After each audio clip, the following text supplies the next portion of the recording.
আসসালামু আলাইকুম ওয়া রহমাতুল্লাহি ওয়া বারাকাতুহ। প্রিয় দর্শকবৃন্দ, আশা করি সবাই সুস্থ ও ভালো আছেন। আজকের অনুষ্ঠানটি আমাদের দাওয়া কুইজ চ্যানেলের পক্ষ থেকে আয়োজন করা হয়েছে। আমাদের লক্ষ্য হচ্ছে ইসলামের মৌলিক জ্ঞান মানুষের অন্তরে পৌঁছে দেওয়া। আমরা চাই প্রতিটি দর্শক জানুক ইসলামের প্রতিটি স্তম্ভ কতটা গুরুত্বপূর্ণ। আজকের কুইজে আমরা 5টি বিষয় নিয়ে আলোচনা করব। প্রতিটি বিষয়ের আগে সংক্ষিপ্ত আলোচনা থাকবে। এই আলোচনাগুলো আপনাদেরকে বিষয়টি ভালোভাবে বোঝার সুযোগ দেবে। প্রতিটি আলোচনার শেষে একটি প্রশ্ন থাকবে যাতে আপনারা চিন্তা করতে পারেন। এই কুইজের মাধ্যমে শুধু জ্ঞান বৃদ্ধি হবে না, বরং আপনারা ইসলামের সৌন্দর্য অনুভব করবেন। আমরা চাই সবাই সচেতন হোক যে প্রতিটি কাজই আল্লাহর কাছে গুরুত্বপূর্ণ। প্রথম আলোচনা কুরআন। কুরআন আমাদের জীবনের আলোকবর্তিকা। এটি আল্লাহর পক্ষ থেকে প্রেরিত সর্বশ্রেষ্ঠ দিকনির্দেশনা। কুরআন শুধু একটি ধর্মগ্রন্থ নয়, বরং এটি মানব জীবনের পূর্ণাঙ্গ সংবিধান। এতে রয়েছে আকীদা, ইবাদত, নৈতিকতা, আইন, ইতিহাস, ভবিষ্যৎ এবং মানুষের জন্য প্রয়োজনীয় প্রতিটি বিষয়ের স্পষ্ট নির্দেশনা। রাসূলুল্লাহ সাল্লাল্লাহু আলাইহি ওয়াসাল্লাম বলেছেন, তোমাদের মধ্যে সর্বোত্তম ব্যক্তি সেই যে কুরআন শেখে এবং অন্যকে শেখায়। কুরআন পাঠ করা, বোঝা, শোনা এবং জীবনে প্রয়োগ করা প্রত্যেক মুসলমানের জন্য অপরিহার্য।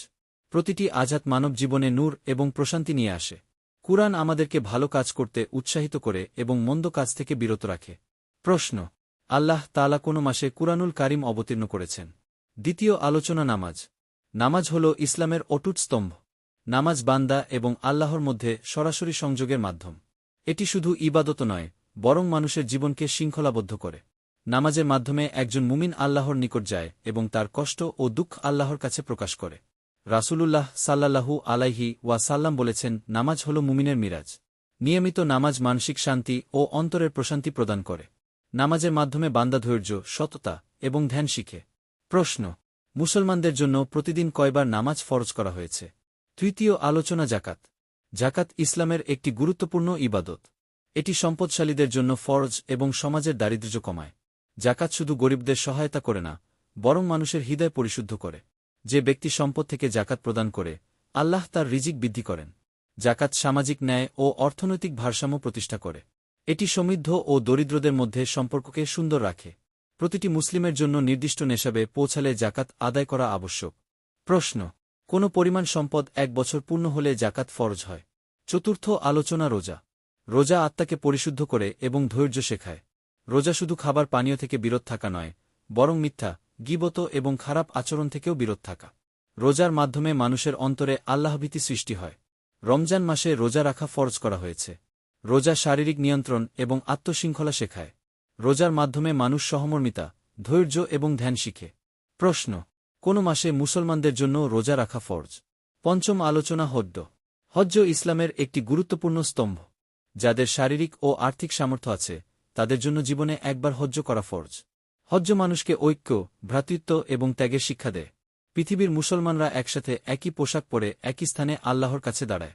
এতে ধনী গরিব, রাজা প্রজা সকলেই সমান হয়। হজ্জের মাধ্যমে একজন মুসলিম তার পাপ থেকে মুক্তি পায়। প্রশ্ন: হজ্জ ফরজ হওয়ার জন্য প্রধান শর্ত কি?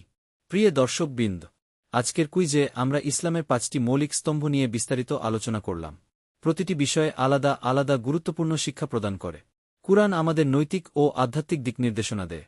নামাজ আমাদের জীবন শৃঙ্খলিত করে এবং আল্লাহর নিকটে নিয়ে যায়।